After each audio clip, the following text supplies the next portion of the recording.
சாதிக்க முடியாதவற்றை கனவு கண்டு அதனை சாதித்து காட்டுவோம். குயிஸ் T20 2012 உங்களை அன்புடன் வரவேற்கின்றோம்.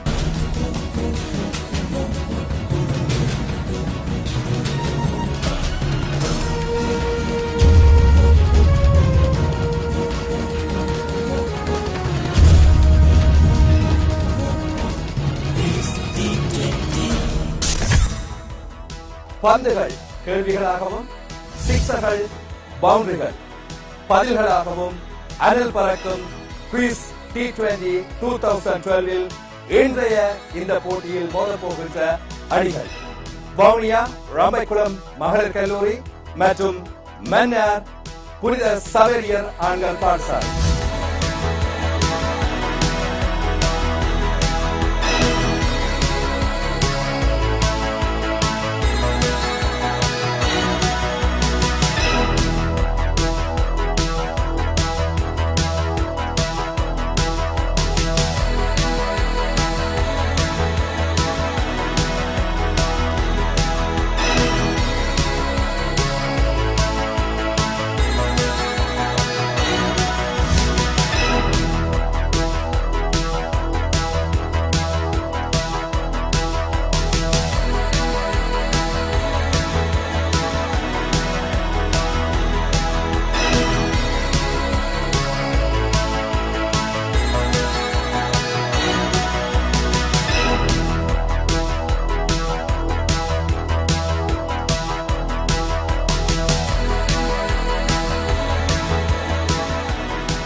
பொதுவாக கிரிக்கெட் போட்டிகள் நிறையவே பார்த்திருக்கிறேன்.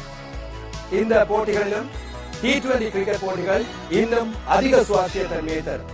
மிகுந்த விறுவிறுப்பு, இறுதி பந்து வரை மிகவும் போட்டிகரமானதாக இருக்கும்.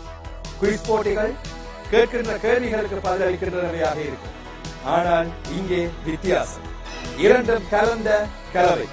கேள்விகள் கேட்பது நீங்கள், பதில்கள் சொல்வது நீங்கள், பந்துகள் வீசுவது நீங்கள், ஓட்டங்களை பெறுவது நீங்கள்.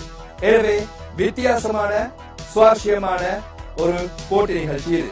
இந்த வித்தியாசமான புதுமையான T20 குயிஸ் போட்டி தொடரை உருவாக்கி இருக்கின்றார் எண்ணம் கருத்தாக்கம் ஐடிஎம் நேஷன்ஸ் கேம்பஸ் நிறுவனத்தின் முகாமைத்துவ பணிப்பாளரும் யூனிவர்சல் இன்வெஸ்ட் நிறுவனத்தின் தலைவருமான ஜனகன் விநாயகமூர்த்தி அவர்கள். இன்றைய போட்டியில் இந்த இரண்டு அணிகளும் முதல் போட்டியில் மோதுகின்றன. முதல் படியில் இறுதிப்படிக்கு சென்றால் 22 லட்சம் ரூபாய் பெறுமதியான புலமை பரிசுகள் வெற்றி பெறும் அணிக்கு காத்திருக்கின்றது. ஐடிஎம் நேஷன்ஸ் கேம்பஸ் நிறுவனம் இதனை வழங்குகின்றது. அது மாத்திரமல்லாமல் இறுதி போட்டியில் 2ஆம் இடம் பெற்றுக் கொள்கின்ற அணி, அதாவது இறுதி போட்டிக்கு தெரிவாகின்ற அணி, இவர்களுக்கு 11 லட்சம் ரூபாய் பெறுமதியான புலமை பரிசுகள் காத்திருக்கின்றன. மிகப்பெரிய பரிசுகள், வித்தியாசமான போட்டித்துடன், சுவாரஸ்யம், தகவல்கள் என்று ஒரு புதுமையான நிகழ்ச்சி இது குயிஸ் T20 2012. இந்த இன்றைய போட்டியில் நாங்கள் அடுத்து நாணய சுழற்சிக்கு செல்ல போகின்றோம். நாணய சுழற்சியில் ஈடுபட இப்பொழுது இங்கே வரப்போகின்றார்கள் இன்றைய போட்டியின் மத்தியஸ்தர் கோபி கிருஷ்ணா மற்றும் வவுனியா ரம்பைக்குளம் மகளிர் கல்லூரி அணியின் தலைவர் கலிஜா, புனித சவேரியர் ஆண்கள் பாடசாலையின் தலைவர் பிரபோத் ஆகியோர் மைதானத்திற்கு இப்பொழுது வந்திருக்கின்றார்கள். நாணய சுழற்சியில் இப்பொழுது தலைவர்கள் ஈடுபடவிருக்கிறார்கள். போட்டி மத்தியஸ்தர் கோபி கிருஷ்ணாவால் இப்பொழுது நாணயம் புனித சவேரியர் ஆண்கள் பாடசாலையின் தலைவரிடம் கையளிக்கப்படுகின்றது. நாணயத்தை அவர் சொல்ல போகின்றார். வவுனியா ரம்பைக்குளம் மகளிர் கல்லூரி தலைவி சொல்லி இருக்கின்றார். வெற்றி பெற்றிருக்கின்றது புனித சவேரியர் ஆண்கள் பாடசாலை. நாணய சுழற்சியில் என்ன தெரிவு செய்திருக்கிறீர்கள்? முதலில் பந்து வீச்சு. எத்தனை ஓட்டங்களுக்குள் கட்டுப்படுத்தலாம் என்று நீங்கள் நினைக்கிறீர்கள்? இரண்டாவதாக துடுப்படுத்த இலக்கு கிரிக்கெட் போட்டிகளில் செய்யும் அதே முறை. சரி, வெற்றி பெற நாங்கள் உங்களுக்கான வாழ்த்துக்களை தெரிவித்துக் கொள்கின்றோம். பந்து வீச்சில் எவ்வாறான யுக்தியை நீங்கள் பார்க்க போகின்றீர்கள்?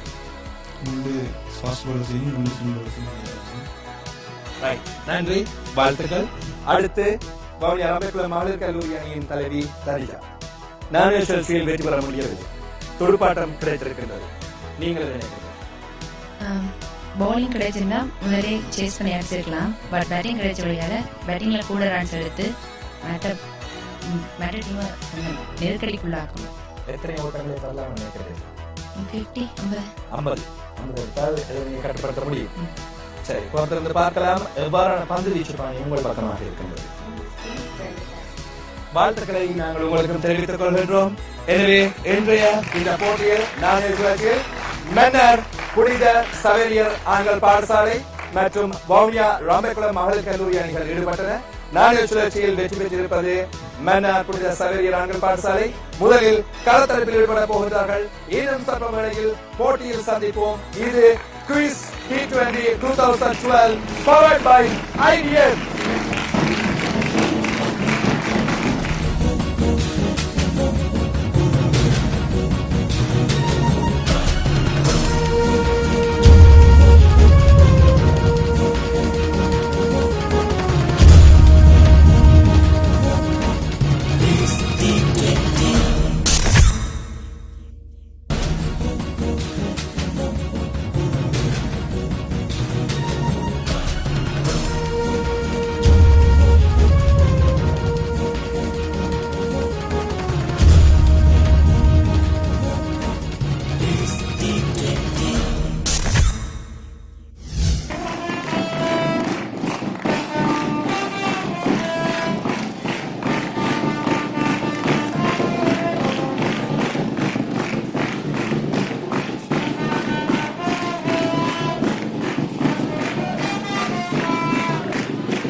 Quiz T20 2012 powered by IBM.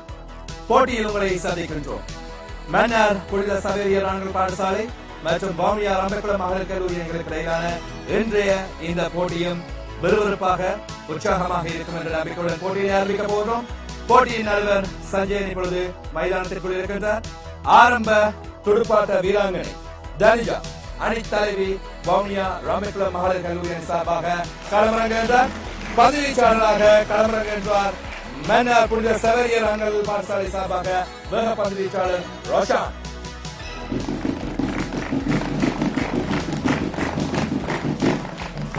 நடுவர் நாள் பந்து வழங்கப்பட்டிருக்கின்றது.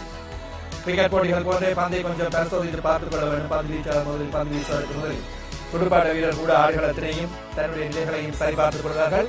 இந்த போட்டியிலும் கூட அவ்வாறு செயல்பட முடியும்.